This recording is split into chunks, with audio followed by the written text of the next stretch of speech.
Okay. Greetings, everyone. Thanks for joining us for a special presentation in honor of Veterans Day for later this week. We're very fortunate tonight to have Major Louisa Koebrich, history instructor at West Point, here for this presentation on the experiences of Black Americans in the U.S. Army and the Black History Project at West Point. I'm Heather Georgiou, the local history librarian at the Newburgh Free Library. Please be sure to visit our website and sign up for our bi-monthly e-newsletter if you'd like to learn more about local history resources and programs here at the Newburgh Free Library. Without further ado, I'd like to hand things over to Major Louisa Koebrich. Thank you for joining us this evening. Thank you so much for having me here to speak. And I want to extend a special thank you to the Newburgh Library and to Chris Morgan for inviting me here tonight. I'm honored to be here and to see so many of you in attendance. And tonight I'd like to discuss a brief history of African-American service in the Army. But first I'd like to introduce my role with the Black History Project at West Point. Before beginning, I'd like to point out that while I do teach in the United States Military Academy, I'm here tonight speaking about my own research, and any positions I express are my own and not those of the Academy or the Army. So the Black History Project is a new initiative that we've just stood up this past academic year. When creating the Black History Project, we recognize that we don't have a program of study that's dedicated to African-American history. And historically, the study of African-American experiences have been both understudied and undertaught. But with any problem, there's always an opportunity. And so we decided to try and fill this gap by finding ways to include the history that we already know in our existing historical frameworks, and by developing opportunities to expand our studies and our understanding of Black history. Our vision is that this Black History Project will be a permanent, productive, inclusive, and diverse setting for cadets and faculty to engage with Black history, leading to an informed, engaged, and committed student body that will lead to characters of commitment to developing inclusive and informed teams in the Army and the communities that they join. So tonight, I'm here to speak to you in an effort to share some of my own research interests that coincide with the efforts of the Black History Project, as well as to continue sharing these histories that are a part of the fabric of the Army history. Black soldiers have long been an important part of the Army story, though we frequently don't understand the depth and breadth of their service and the impact that they've made both in the Army and society.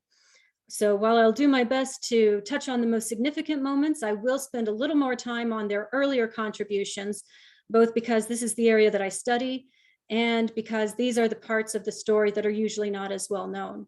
So with that, I'd like to begin our journey with the American Revolution. Black patriots served in every major battle of the Revolution, from the opening battles in Lexington and Concord to the closing at Yorktown. The question of enlisting Black men, either free or enslaved, was a contentious one that occupied the minds of all leaders throughout the duration of the war. Washington, the Continental Congress, and colonial leadership changed their minds frequently on whether they should enlist Black men, because on the one hand, they represented a large demographic that could fill shortages, but leaders were conscientious that they needed the support of the Southern states. Further, asking someone you've enslaved to fight and possibly die for your freedom creates a cognitive dissonance with maintaining that same institution of slavery. Beyond that, it frightened enslavers to literally arm those they had violently repressed. So when the Continental Army stood up in June of 1775, as early as July, General Gates had declared that there were to be no Black servicemen. Congress revisited the issue in September and decided not to release Black soldiers from service obligations, even though they weren't supposed to have been enlisted to begin with. In October, a Council of Generals rejected a proposal to enlist Black soldiers, and they reaffirmed this decision twice more over the same month. In December, Washington decided to allow free Black men to re-enlist, though he did not allow for new enlistments. Despite these official rulings, the colonies tended to let Black men enlist, and the practice grew, especially in 1777 and as the war dragged on, especially as white men wanted to hire substitutes to serve in their place. So my point in throwing out all of these rapid fire timelines is to illustrate that Black service was discussed both from the inception of the Army and frequently thereafter. Even when policy did not change, this issue was one that was constantly under review. Black service was a serious issue throughout the war that occupied the thoughts of all key decision makers. While there were frequent policy reversals and many differences between individual colonies and the Continental Army, in general, the resolutions were that free Black men could enlist while slaves could not. Over time, several states allowed enslaved men to serve as substitutes, sometimes in exchange for their freedom, but not always. Substitutes might gain their freedom, but any wages or bounties usually went to their former enslaver as compensation for their loss of property. As colonies became more desperate to reach recruitment quotas, they often ignored race or legality and enlisted anyone who showed up. Even though the Continental Congress requested Southern states permit enslaved men to join, South Carolina and Virginia steadfastly refused and instead came up with complex legislation that actually awarded a slave as an incentive to boost white enlistment. Nevertheless, whether strictly or legal or not, Black men, both free and enslaved, fought in every single colony. Why did they fight? As with any demographic, there are many reasons why Black men chose to join the cause, including earning their personal liberty or simply not having a choice. Several fought for the national cause. The Declaration of Independence was read to all of the troops. It was heard and quoted by Black patriots who believed in the cause, and that cause included them. The fact that 20,000 Black men joined the British call to arms reminds us that they had an alternative, and those who joined the Patriots did so conscientiously. Some fought for the money or bounties earned. Those free men who were able to retain their wages frequently used those wages to buy their wives or families out of bondage. The bottom line is that while they fought for many reasons, most of those reasons overlapped with the same motivations that white men shared. There was no aspect of Black service that did not somehow touch on the slave and free dichotomy. What did Black service look like? In general, there were limitations to the positions Black men could hold in an attempt to keep from arming them. At every level, policymakers and officers tried to restrict the capacity in which Black men could serve. They were most frequently allowed positions as waiters, drivers, drummers, fifers, pioneers, and other non-combat positions. However, there was again a break between policy and practice. In the heat of battle, Black men did take up arms, and many did start in combat positions as well, including infantry and artillery. Black troops were fully integrated, with their white troops, with few exceptions. There was one all-Black regiment stood up in Rhode Island, which was commanded by white officers. When raising the first Rhode Island, state legislators objected because they feared that the British would see enlisting Black men as a weakness in the cause because they could not get enough white men to enlist, but they couldn't get enough white men to enlist. They also objected that they would not be able to get enough Black men to enlist because why would they fight for this cause if they didn't share in its outcomes? And the truth is they couldn't raise a full regiment. They had 130 Black men at the highest point. Even so, this regiment fought with distinction and engaged in the Battle of Rhode Island. In the heat of battle, excuse me, some command was overheard or misconstrued so that the entire regiment became the subject of gossip, to the extent that Washington himself intervened and said, quote, "They are all well entitled to a proper share of honor of the day." While individuals suffered criticism, they are the only unit to be vilified as a whole in this manner, and it is certainly possible that racism played a significant role in that. But Black service also overcame racial boundaries and created new bonds. For example, after the war, one soldier, Prince Crosley, was meeting resistance about moving into a white neighborhood when one of his white veteran friends spoke up for him on his behalf based on their shared service. While it is lamentable that that was necessary, it also illustrates that real bonds formed during integrated service that translated into action on each other's behalf. Black servicemen made their mark on West Point too. As Humphrey's 4th Connecticut Company of all Black privates camped here, and the first Rhode Island was reorganized here. Thomas Gardner, known as Black Tom or Black Drummer, was acclaimed to be one of the best drummers at West Point. And incidentally, drumming was one of the most important jobs in the Army. Their cadences kept the soldiers on pace in a time where formations were a critical aspect of warcraft. And you can imagine that drummers were not armed, and at the front of a formation, they were obvious targets. There was also William Johnson, who contracted smallpox while here, and his wife Violet, who was one of the camp followers doing laundry for the officers and who tended to him in his sickbed. These are just a sampling of the many Black men and women who contributed to the Patriot cause. In general, because of the varying colonial regulations, Black men most frequently served in the Continental Army as opposed to the militias. And because of the conditions of their enlistment, they served much longer, averaging 5 years of service to the white man's 3. Perhaps because of the deprivations of their previous lifestyles and that they had greater potential gains in the war, they made very committed soldiers who endured the hardships throughout.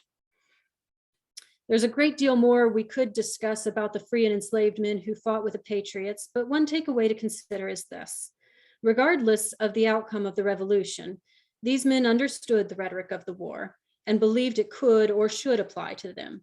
They fought, bled, and died in all of the major battles of the revolution. And while their numbers may have been small, statistically, they were more committed to the cause and to the Army, as I said, serving an average of 5 years, which could be as much as 3 times the length of the average service of the white soldiers.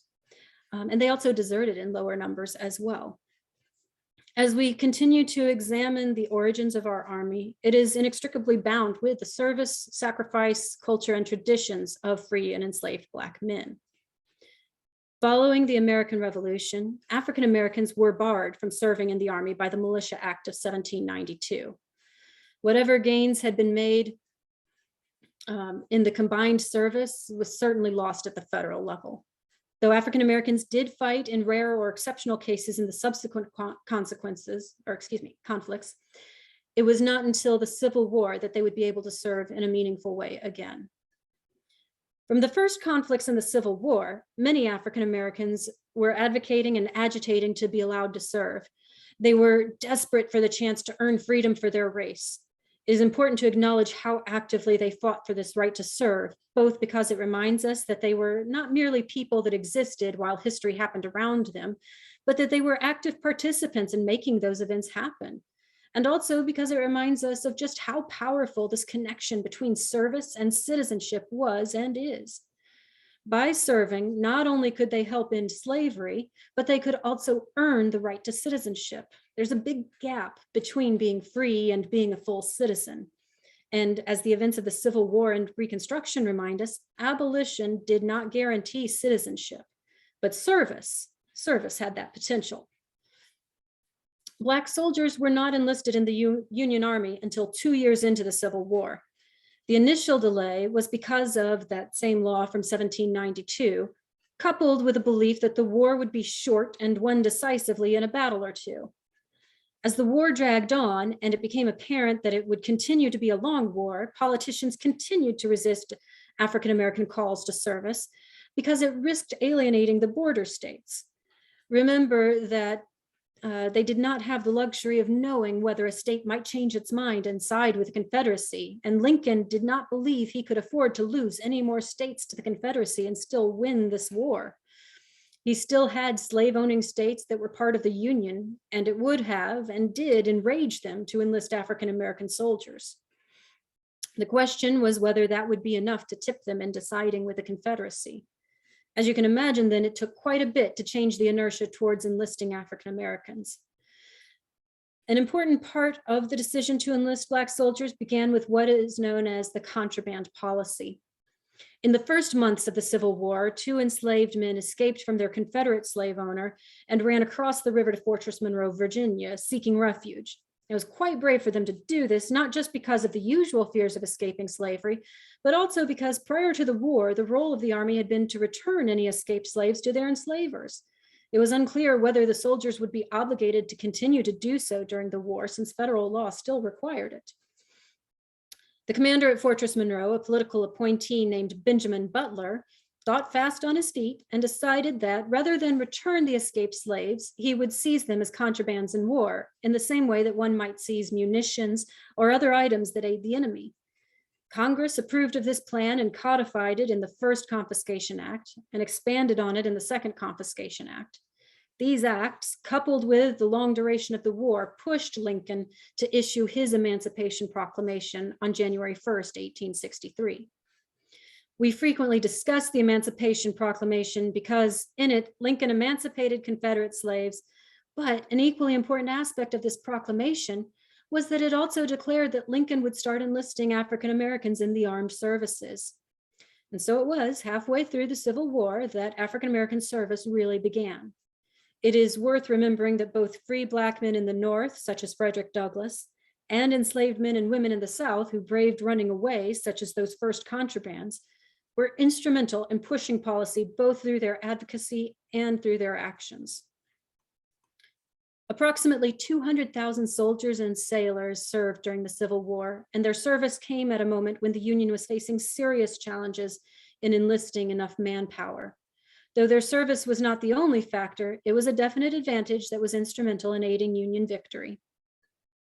The first unit stood up was the 1st South Carolina Volunteer Infantry Regiment, which, despite being in South Carolina, was still a Union regiment comprised of newly emancipated slaves. Part of what is remarkable about this service is that the emancipation had freed enslaved persons, but it was not clear if that would be permanent. Lincoln was not sure if, after the war, courts would determine his actions to have been unlawful or only temporary as a military necessity to achieve war aims, which, once achieved, would then be reversed. It is also worth noting that emancipation, or the freeing of one slave at a time, is not the same thing as abolition, which completely ends a system of slavery.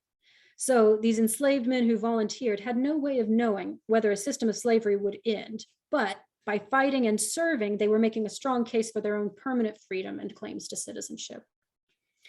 The other remarkable thing about the 1st South Carolina is that this marks the beginning of continuous African-American service in the United States Army.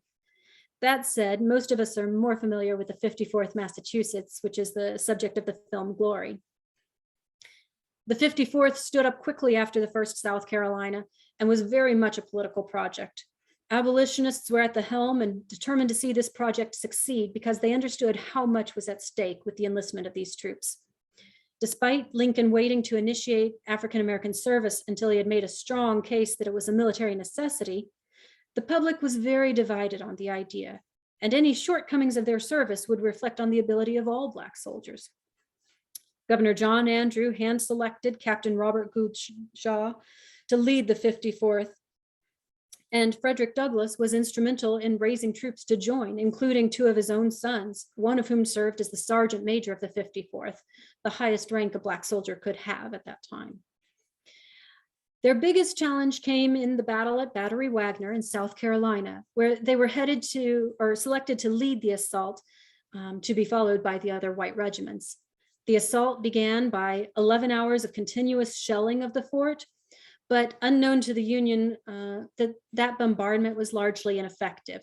Most of the Confederate troops were able to ride out that shelling in their bunkers and sailed harmlessly overhead, missing both people and weaponry, so that when the actual assault began, the 54th headed straight into a ready and well-defended enemy. One of the remarkable soldiers, Sergeant William Carney, saved the American flag from falling to the ground and carried it safely through the charge and the retreat. His brave acts earned him the Medal of Honor, and by the end of the Civil War, 15 more Black soldiers would earn the Medal of Honor. Though the battle was ultimately a terrible Union defeat, the courage shown sparked a national discussion of how the Black soldiers had proven their value and led to additional Black regiments forming and contributing to the Union cause. Though it seems obvious to us that these soldiers were every bit as capable as their white counterparts, it was something that society needed to see in order to support the expansion of their service. So we cannot understate the value of the 54th's valor. There were a few differences in African-American service in the Civil War compared to the American Revolution, and quite a few similarities. Unlike the Revolutionary War, Black soldiers served in segregated units exclusively, though they were still commanded by white officers. Initially, they received less pay than their white counterparts, which was further reduced by an additional deduction for their clothing, a deduction that did not occur in white paychecks. This discrepancy was not changed until 1864, almost war's end. Unlike the American Revolution, Black soldiers frequently served in infantry and artillery, though they were often not used in that capacity. But one of the most tremendous differences was in their treatment on the battlefield. Because of the cause and nature of this war, Confederates were vicious and brutal. They rarely offered Black soldiers the opportunity to surrender, so they suffered higher casualty rates than white soldiers, and there were significant issues with their treatments as prisoners of war. At first, Jefferson Davis promised to re-enslave any Black troops that they had encountered, never mind that many of them had not been slaves to begin with, but he also refused to swap them, as was the common practice of exchanging prisoners of war. Both Lincoln and Grant reacted swiftly and aggressively to Davis's statements, issuing General Orders 233, which threatened the same reprisal on any Confederate prisoners for any mistreatment of Black soldiers, and also refusing to exchange any prisoners if they could not make the exchanges for their Black prisoners of war. These measures helped to the extent that the Confederacy could not as blatantly assert how they would treat Black soldiers, but it did not stop the abuses, which should remind us of the extreme bravery required of those Black servicemen who knew they were facing even graver consequences in battle than their white compatriots. As Frederick Douglass had said when he first fought to recruit Black men, quote, "Once let the Black man get upon his person the brass letter US. Let him get an eagle on his button and a musket on his shoulder and bullets in his pocket. There is no power on earth that can deny he has earned the right to citizenship." These men were fighting for a purpose beyond saving the Union, and that outcome was far from guaranteed. I would point out that the 13th Amendment, which finally ended the system of slavery, did not pass until the final months of the war. The fact that a Congress that was missing most of the Southern contingent could not pass or ratify this amendment any sooner illustrates just how hard the battle to end slavery was. And citizenship itself was not guaranteed until the subsequent passage of the 14th and 15th Amendments. Their service was a crucial element in both securing the Union victory, but also in ending slavery and earning citizenship. As I mentioned, the Civil War marked the beginning of continuous African-American service in the Army. So what did that look like following the war? While Black soldiers were originally part of the occupying forces in the South, helping to reconstruct the nation, white racism spurred the movement to shift Black soldiers to missions out West. In 1866, Congress created 6 African-American Army regiments. These men became the first Black regular soldiers in a peacetime American Army, though white officers continued to command these regiments.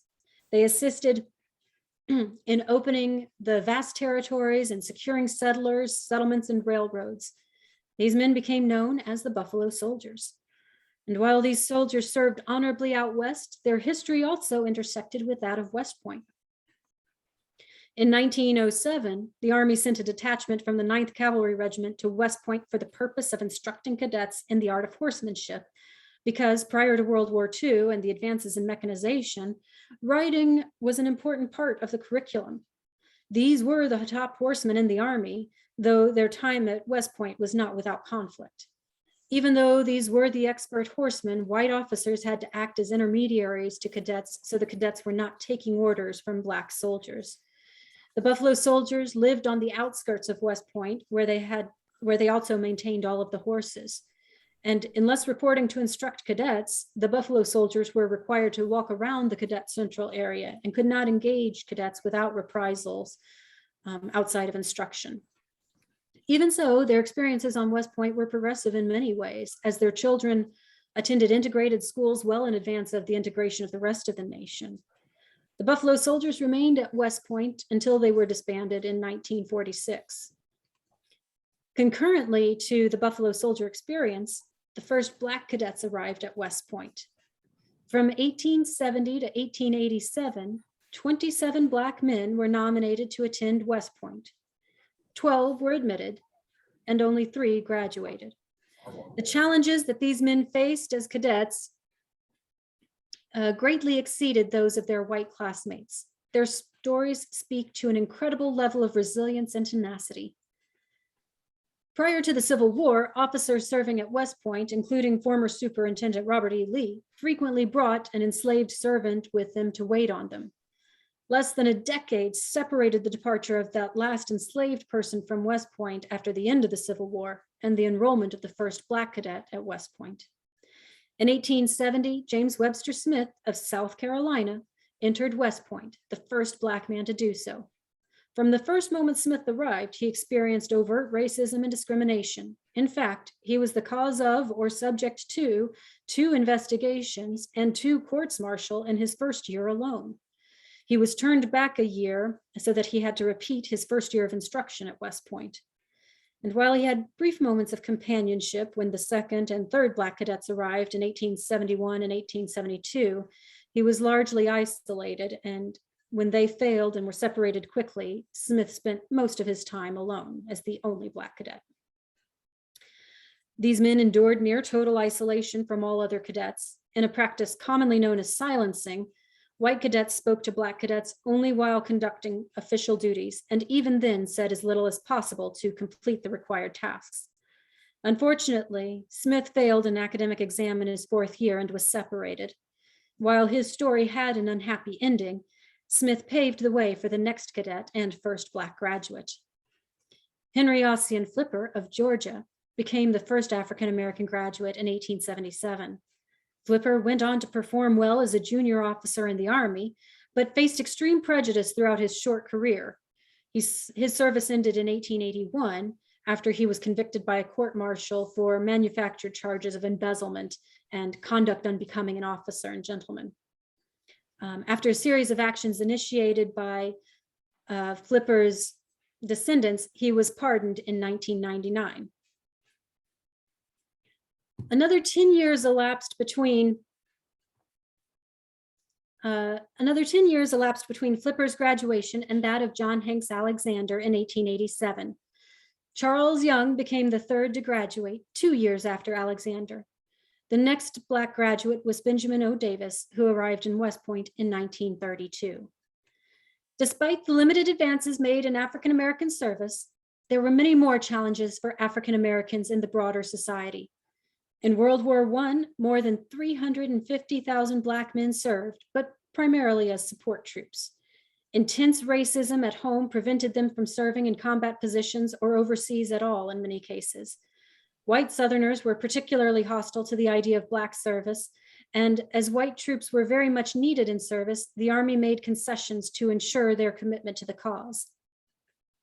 As with previous wars, Black soldiers viewed the opportunity to serve as something meaningful that must translate into increased opportunity at home, specifically greater equality and access to the rights of citizenship. While they were nominally citizens, most of the rights of citizenship were denied through various racist policies, and so service was an important opportunity to advocate for themselves as equals. One of the most notable units to fight in World War I were known as the Harlem Hellfighters. These were one of the exceptional units sent overseas, though under very disparaging circumstances. While Pershing refused to serve under any sort of unified command, he handed over these troops to the French to do with as they would, though it was specified that they should not do anything to give these soldiers ideas of equality that they might then try to bring back home. While serving with the French, the Harlem Hellfighters were fully integrated with the white troops, along with African soldiers from French colonies. They witnessed and experienced the equal treatment under the French command, which absolutely did give them ideas on what life could be like. One of the most remarkable stories is that of Private Henry Johnson, who was on watch one evening when he heard the snick of German soldiers cutting the barbed wire protecting his entrenched position. As his position was overwhelmed, Johnson shot a couple of soldiers before jamming the wrong cartridge in his French weapon, rendering it useless. He used the weapon as a club and continued killing soldiers with his knife. His compatriot, Needham Roberts, lobbed grenades at the Germans, killing them that way. In the morning light, 24 soldiers lay dead, at least 4 of them killed in hand-to-hand combat by Johnson. These 2 soldiers were the first Americans to receive the French Croix de Guerre, France's highest honor. From the Americans, Johnson was eventually awarded the Legion of Merit. Had he been white, he would have undoubtedly received the Medal of Honor. He suffered from 21 combat injuries, but mistakes in his service record didn't acknowledge any of these injuries, so he didn't receive medical disability, and he was prevented from returning to his pre-war job because of these injuries. So while Johnson struggled to make ends meet, his image was used to sell victory war stamps and to recruit new soldiers. He ended up dying homeless and penniless, though he was posthumously awarded the Medal of Honor in 2015. As these veterans returned from war, they were an integral part of movements for equal rights. In a summer that became known as the Red Summer, white veterans returned from war and expected to take back the jobs that they had previously held, only to find that Black men had filled these positions in their absence. The increased mingling of these populations led to multiple race riots and a dramatic increase in lynchings. Black veterans were an important part of the defense of these Black communities. In the words of W.B. Du Bois, we return from fighting, we return fighting. Make war for democracy. We saved it in France, and by the great Jehovah, we will save it in the United States of America, or know the reason why. Though that fight for equal rights would continue, it again reminds us of the motivations behind these men who served and the meanings they derived from their service. If World War I failed to help Black Americans achieve all they wanted from their service, World War II was more empowering. World War II helps bring West Point back into the story of Black service as well. Benjamin O. Davis Jr. arrived at West Point in 1932 and became the fourth African American to graduate. It is worth noting that when he arrived, the third Black graduate, Charles Young, was serving on West Point with the Buffalo Soldiers, and Davis would have seen both the potential and the limitations of Black officership in practice as he worked to join the ranks. Early on, Davis wanted to fly, but he was rejected from flight school because there were no Black air squadrons and Black officers could only command Black troops. Instead, Davis graduated from West Point and went on to serve at the Tuskegee Institute. Serving as an instructor was a common occupation for Black officers because it eliminated the challenges around Black officers giving commands to white troops. In 1938, though, FDR responded to pressures to expand African American service and announced the training of Black pilots, and they chose Tuskegee Army Airfield as the testing site. Davis was among the first class of graduates, and in 1941, when the Tuskegee Airmen officially stood up, Davis was one of the officers in command of the squadron. As an interesting aside, Henry Johnson of the Harlem Hellfighters had a son who served with the Tuskegee Airmen as well.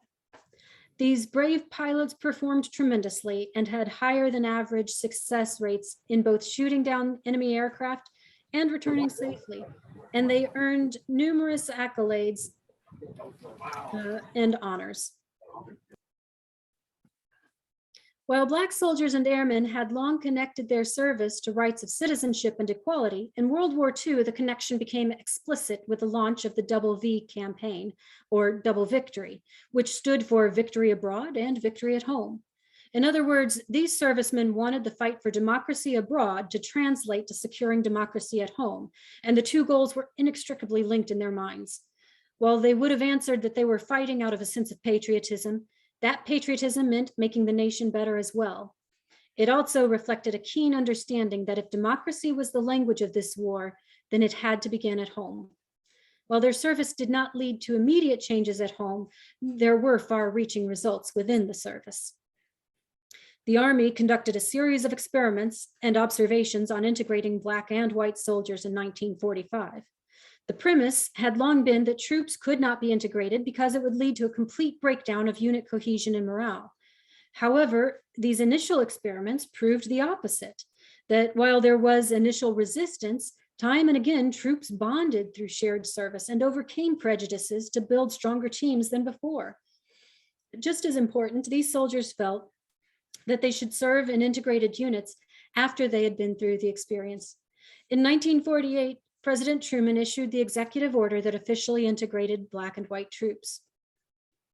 Black experiences during this time were a confusing riot of progress and racism. While they served on fully integrated military posts, they were still surrounded by fully segregated communities that were unmoved by men wearing uniforms.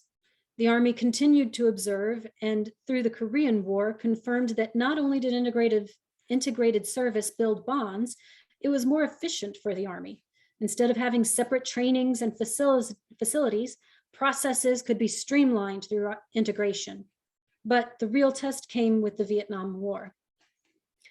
In many ways, the Army had represented great opportunities for African Americans because, based on the structure, men were paid the same for doing the same job, an equality that was hard to find outside of the military.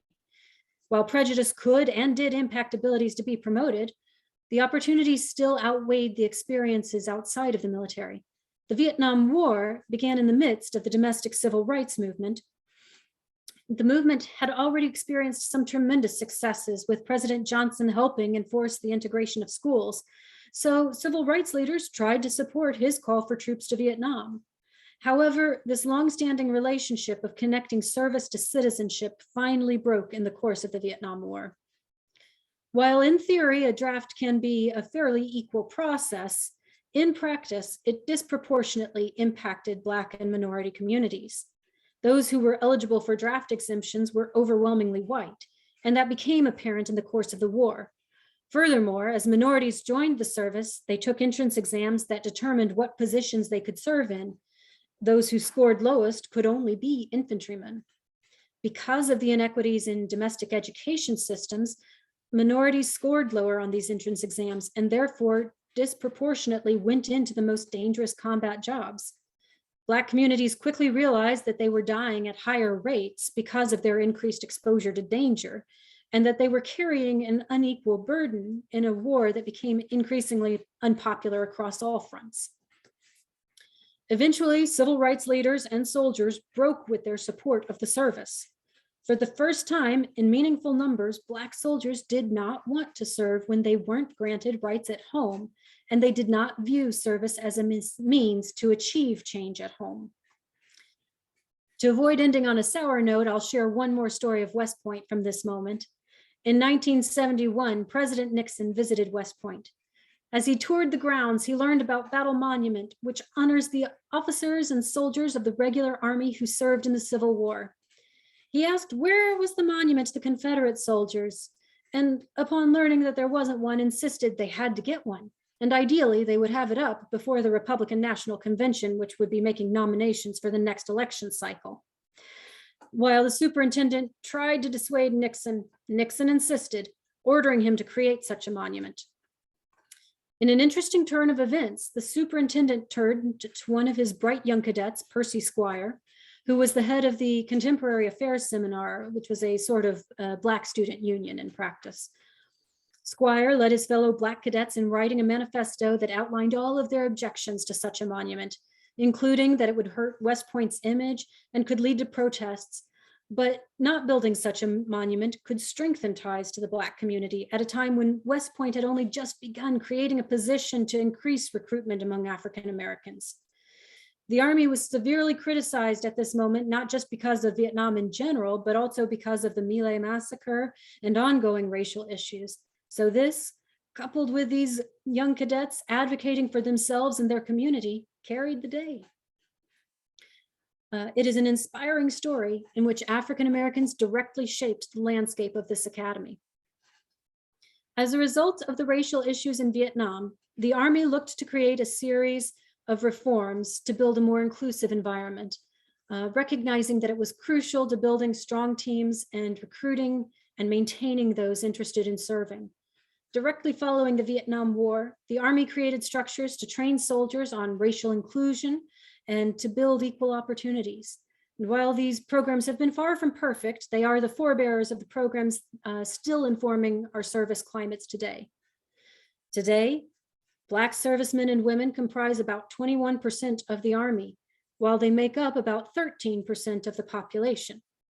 What their service means today or will come to mean in future years is still to be determined.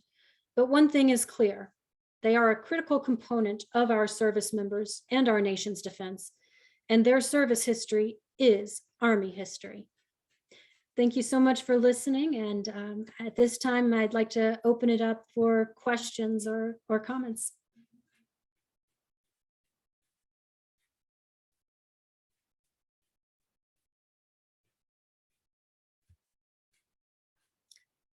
I think, Mr. Oh, there you go. Mr. Ford, you were It trying to speak. reminds me of Teddy Roosevelt in his autobiography when he was charging up the hill that made him famous. His, pardon my French, his ASS was saved by the Buffalo Soldiers, and he never mentions that. That's a Yeah. great story. Thank Yeah, you. there's for so many sharing. little stories about the Buffaloes. I'm a Buffalo Soldier fan, so I think you guys have a monument down there, don't you? We Yeah. do. We have a new monument that just went up this year, actually, and it is modeled on the image of the last Buffalo soldier who remained on West Point. So it's a great addition to our landscape. I think I attended it, actually.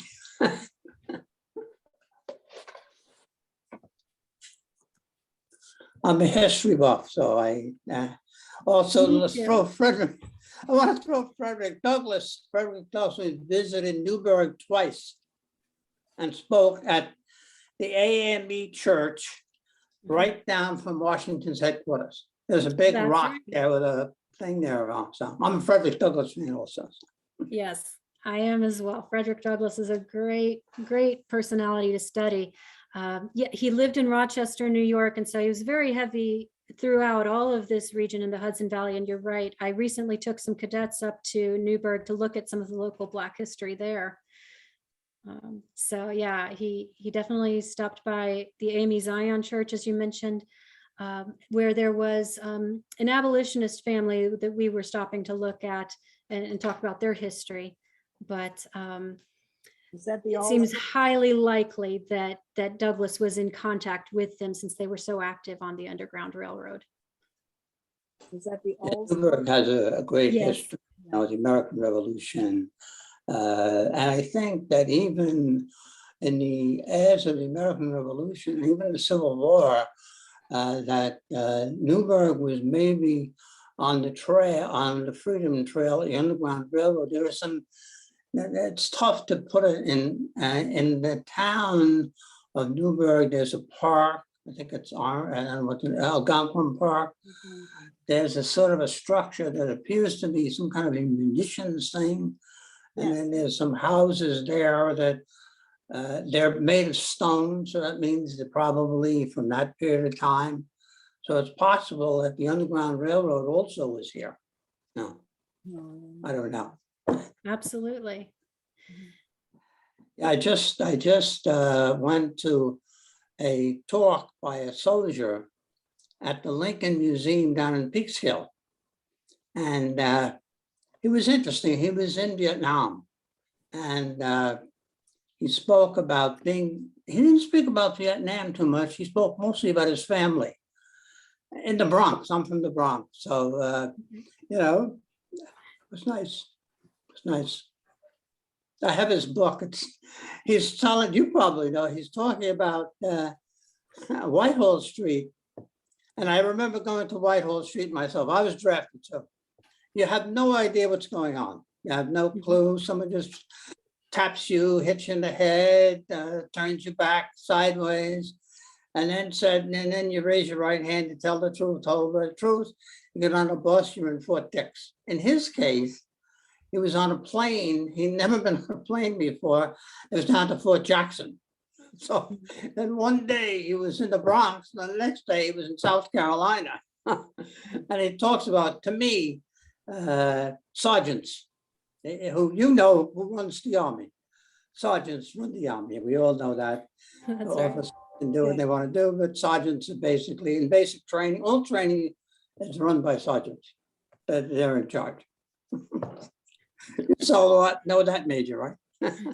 Well, That's I think we have to wind it up and thank you, Louisa Koebrich for coming this evening and speaking about the African American project at West Point. Thank you so much. Yes, thank you. Do you have a book or something that you're working on for this for your program? So no, I don't have a book yet. I am working on an article with some of my colleagues where we're hoping to publish that this year about the first African-American cadet at West Point, James Webster Smith. So that's the immediate scholarship we're working on, but several other ideas in the works as well. Okay. Is there a website that people can There is a website for the Black History Project. So let me pull that up and I can share that link with you.